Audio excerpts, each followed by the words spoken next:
सभी सहयोगियों को प्रणाम, नमस्ते और यथा योग्य अभिवादन। मैं सुनीता अपने चैनल एस्ट्रो सुनंदा पर आपका स्वागत करने के लिए आतुर हूँ।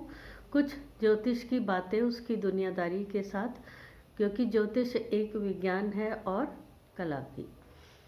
शिवरात्रि का पर्व पूरे देश में हर्ष उल्लास के साथ मनाया गया। आपने भी भरपूर आनंद पूर्वक मनाया होगा, ऐसी आशा करती हूँ। टेलीविज़न पर एक खबर लगातार चल रही थी। एक मुस्लिम महिला कांवड़ में गंगा जल भरकर लाई और साथ ही एक वक्तव्य लगातार आ रहा था, हमारे यहाँ किसी भी अन्य धर्म की किसी भी गतिविधि या आयोजन में सम्मिलित होने की अनुमति नहीं है। थोड़ी सी चर्चा इसी विषय पर। किसी मत या संप्रदाय में ये नियमावली हो सकती है और उसका पालन करना पड़ता है, और धर्म को यदि एक निश्चित जीवन शैली में रहने से परिभाषित करें तब भी ऐसा कहा जा सकता है, और वो कट्टर भी हो सकता है। ये उसकी अपनी सोच पर निर्भर है। अंतोगत्वा पर हिंदू या सनातन धर्म किसी ऐसी सोच में बंधा नहीं है। सनातनी कट्टर नहीं है। सिक्के के दो पहलू होते हैं, शामिल करना और सम्मिलित होना। यदि ये माना जाए मुस्लिम धर्म 7वीं सदी में हिंदुस्तान आया, तब भी ये मानना ही पड़ेगा वो परिवर्तन हिंदुस्तान के कुछ लोगों के बीच घटित हुआ होगा जो पहले से सनातनी थे।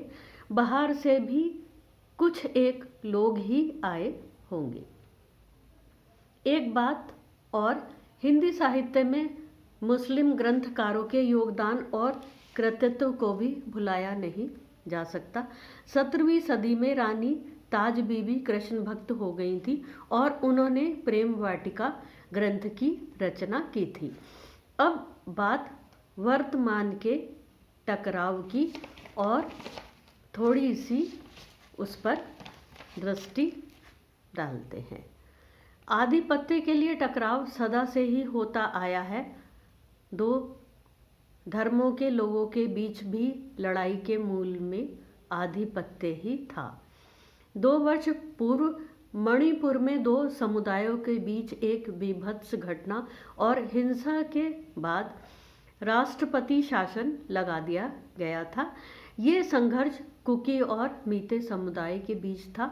मीते अपने आप को हिंदू नहीं मानते। अब बात वहाँ हिंदुत्व की करते हैं थोड़ी सी।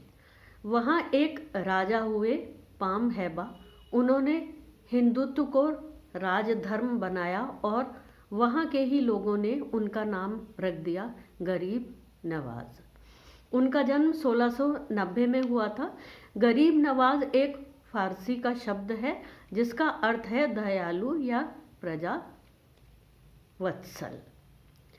तमाम हिंदू गरीब नवाज कहे जाने वाले मुस्लिम संतों की दरगाह पर सजदा करते रहे हैं। 1717 में पाम हैबा ने वैष्णव धर्म को अपनाया और वर्तमान में वहाँ देवनागरी लिपि को अपनाने की दिशा में काफ़ी कार्य चल रहा है। 1724 में वहाँ का नाम मणिपुर कर दिया गया, राजा गरीब नवाज के द्वारा ही। ये शब्द संस्कृत से लिया गया था। इससे पूर्व वहाँ का नाम था कांगलई पाक।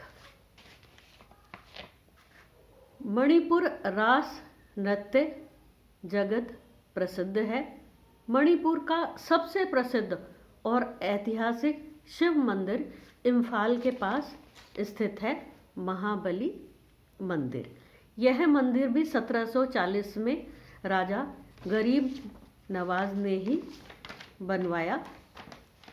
यह मंदिर वास्तुकला का एक अद्भुत नमूना है जो स्थानीय संस्कृति और हिंदू परंपराओं के मिश्रण को दर्शाता है। यह भगवान शिव को समर्पित है और महाशिवरात्रि के उपलक्ष्य में आज बात इतनी ही। समापन ताज बीबी की सबसे प्रसिद्ध रचना की पंक्तियों से करूंगी। नंद के कुमार कुर्बान तेरी सूरत पे हूँ, तो मुसलमानी हिंदुआनी बनी रहूंगी मैं। उनके समाधि स्थल पर लगी शिला पट्टिका पर उनके द्वारा रचित यह छंद उनकी कृष्ण भक्ति को प्रकट करता है। अगली वीडियो तक के लिए अनुमति दें और चैनल सब्सक्राइब, शेयर तथा लाइक अवश्य करें।